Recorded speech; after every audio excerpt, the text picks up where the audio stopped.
আমরা যারা শহরে থাকি তারা চুল ফেলবো কোথায়? ময়লা ঝুড়িতে ফেললে কি গুনাহ হবে? সালাতে মনোযোগ তৈরির জন্য কি চোখ বন্ধ করে সালাত পড়া যাবে? মানুষ মারা গেলে পরিবারের লোকেরা সবাই যে কান্নাকাটি আহাজারি করে, এ সম্পর্কে ইসলাম কি বলে? কান্নাকাটি করে কি একদম নিষেধ? খারাপ স্বপ্ন দেখা থেকে বাঁচার উপায় কি? আমার বয়স 14, আমার অনেক চুলই পেকে গেছে, এখন কি চুল কলপ করা যাবে? আমি যে জায়গায় নামাজ পড়ি তার পাশে ড্রেসিং টেবিলের আয়না আছে, আমার নামাজের মধ্যে আয়নার দিকে নজর চলে যায়, এতে কি আমার নামাজ হবে? মেয়েদের পিরিয়ডের সময় কি হাতে গ্লাভস পরে কোরআন তেলাওয়াত করা যাবে? গোসলের পর নামাজ পড়ার জন্য কি আবার ওযু করতে হবে? সাদা চুল ও দাড়িতে বাজারের মেহেদি লাগানো যাবে কিনা? চলুন আমরা তাহলে প্রশ্ন উত্তরে প্রবেশ করি। মাহমুদা খাতুন লিখেছেন, সালাতে মনোযোগ তৈরির জন্য কি চোখ বন্ধ করে সালাত পড়া যাবে? মনোযোগ তৈরি করার জন্য চোখ বন্ধ করে সালাত করতে পারেন, তবে সাধারণ এবং স্বাভাবিক অবস্থা চোখ খোলা রাখাটাই হলো সুন্নাহ নবী সাল্লাল্লাহু আলাইহি ওয়াসাল্লামের। স্বাভাবিক রাখা। মনোযোগ আমার বেশি সৃষ্টি হয় চোখ বন্ধ করলে, না হলে মনোযোগ ধরে রাখা কঠিন হয়, তো মনোযোগ বৃদ্ধি করবার জন্য আমি চোখ বন্ধ করলাম, এটি জায়েজ আছে। এমনিতে সাধারণ অবস্থাতে স্বাভাবিকভাবে চোখ খোলা রাখাটাই হলো সুন্নাহ। সেরিনা আক্তার, আপনি ইউটিউব চ্যানেল থেকে আমাদের প্রশ্ন করেছেন, আমার বয়স 14, আমার অনেক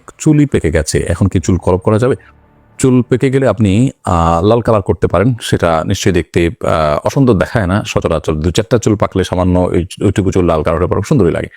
নবী করিম সাল্লাল্লাহু আলাইহি ওয়াসাল্লাম সাদা চুলকে অন্য কালার পরিবর্তন করতে বলেছেন, তবে কালোকে পরিহার করতে বলেছেন। তিনি বলেছেন তোমরা কালো কালার থেকে বেঁচে থাকবে।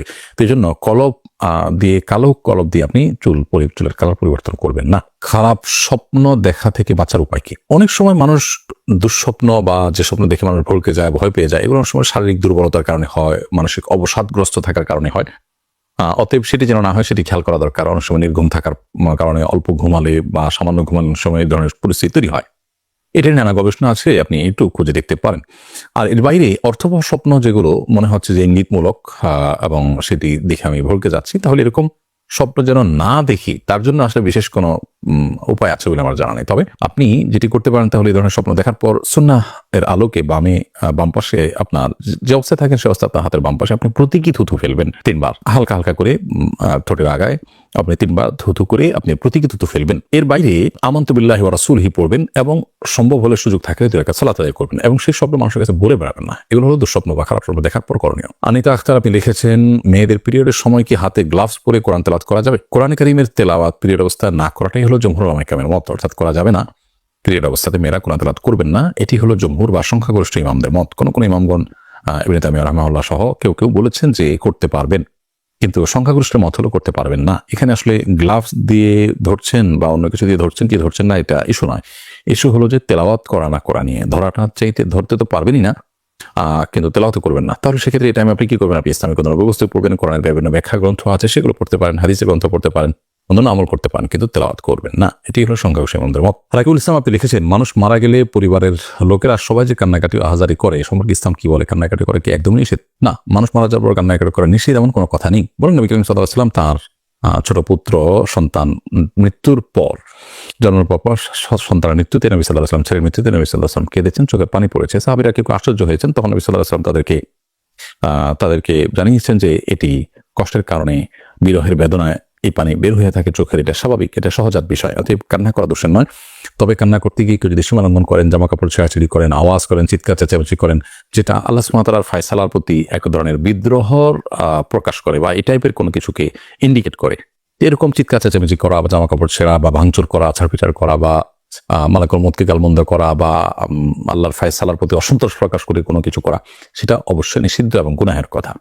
অতএব সেই বিষয়ে আমাদেরকে সাবধান এবং সতর্ক থাকতে হবে। মিনহাজ রহমান, আপনি লিখেছেন, গোসলের পর নামাজ পড়ার জন্য কি আবার ওযু করতে হবে? গোসলের পর নামাজ পড়ার জন্য আলাদা করে ওযু করার প্রয়োজন নেই, যদি গোসলটা আপনি সুন্নাহসম্মতভাবে করে থাকেন। সুন্নাহসম্মত গোসল কি? সুন্নাহসম্মত গোসল হলো শরীরের কোনো জায়গায় নাপাক লেগে থাকলে, সেটা কাপড় হোক শরীর হোক, সেই জায়গাটাকে আগে আলতোভাবে ধুয়ে ফেলতে হবে। এরপর 2 হাতের কবজি ভালো করে ধুয়ে 3 বার, ঠিক ওযুর মতো করে 3 বার কুলি, ওযুর মতো নয়, ওযুর নিয়ত করে একেবারে 3 বার কুলি, 3 বার নাকে পানি, মুখ ধোয়া, হাত ধোয়া এবং মাথা মাসে করা। এরপরে পুরো শরীরে পানি ঢেলে আপনি গোসল শেষে 2 পায়ের গোড়ালি পর্যন্ত ধুয়ে আপনি চলে আসলেন। তাতে আপনার ওযু দিয়ে গোসল শুরু হলো, গোসল শেষ, ওযুর শেষ কাজটা পাও দিয়ে আপনি বের হয়ে চলে আসলেন।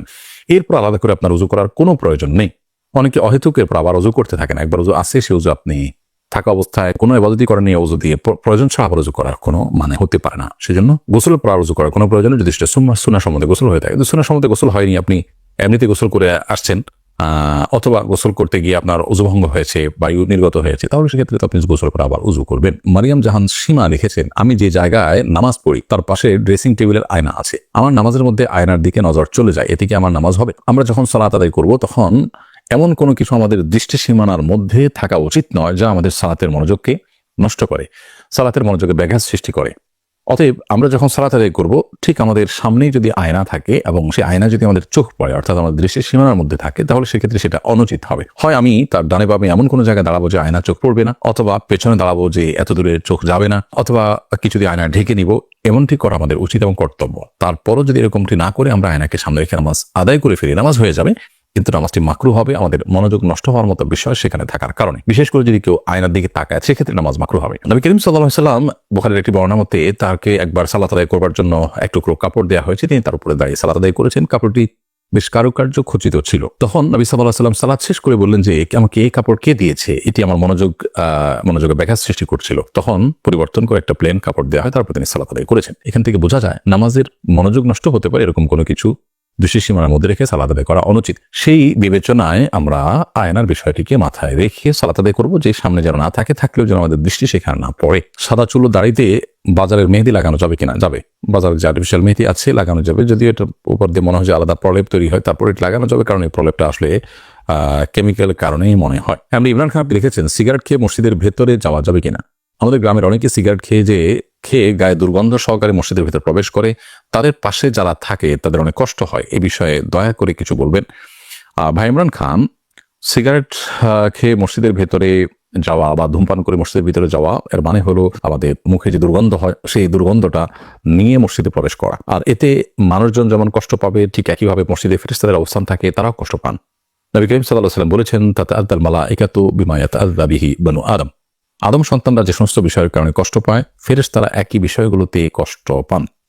সেজন্য আমরা মসজিদে গিয়ে ফেরেশতাদের কষ্ট হতে পারে এরকম কোনো কাজ করা উচিত নয়, মানুষের কষ্ট হতে পারে কোনো কাজ করা উচিত নয়। এই জন্য কেউ যদি ধূমপান করে থাকেন সেটা তো এমনিতেই গুনাহের কথা, তারপর ধূমপান করে মসজিদে তিনি যেতে হবে, নামাজ তো পড়তেই হবে, সেক্ষেত্রে তাকে ওযু করে মুখ ধুয়ে পরিষ্কার করে কুলি করে ভালো করে মুখের দুর্গন্ধ দূর করে নিয়ে তারপরে মসজিদে প্রবেশ করা উচিত। যদি একান্ত দুর্গন্ধ দূর করতে নাও পারেন, তার চেষ্টা থাকতে হবে অন্তত যে আমি কুলটুলি করে দুর্গন্ধ দূর করবো, এরপর তিনি মসজিদে প্রবেশ করবেন। তাহারাত তাননীর আপনি লিখেছেন, আমরা যারা শহরে থাকি তারা চুল ফেলবো কোথায়? ময়লা ঝুড়িতে ফেললে কি গুনাহ হবে? মানুষের শরীরের প্রত্যেকটা অঙ্গ প্রত্যঙ্গ সম্মানের পাত্র। আল্লাহ সুবহানাহু ওয়া তাআলা বলেছেন, ওয়ালাকাদ কাররামনা বানি আদম, আমি আদম সন্তানদের সম্মানিত করেছি, মর্যাদা পান করেছি।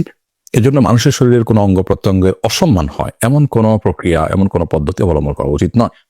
অতএব চুল হোক অন্য কিছু হোক এগুলোকে মাটিতে পুঁতে ফেলতে পারলে ভালো হয়, কমপক্ষে মাটিতে ফেলে দিলেন, কিন্তু ময়লা আবর্জনার সাথে সেটা ফেলাটা এটা অনুচিত। তবে এর কারণে কোনো হারাম বা বড় গুনাহ হবে ব্যাপারটা সেরকম না।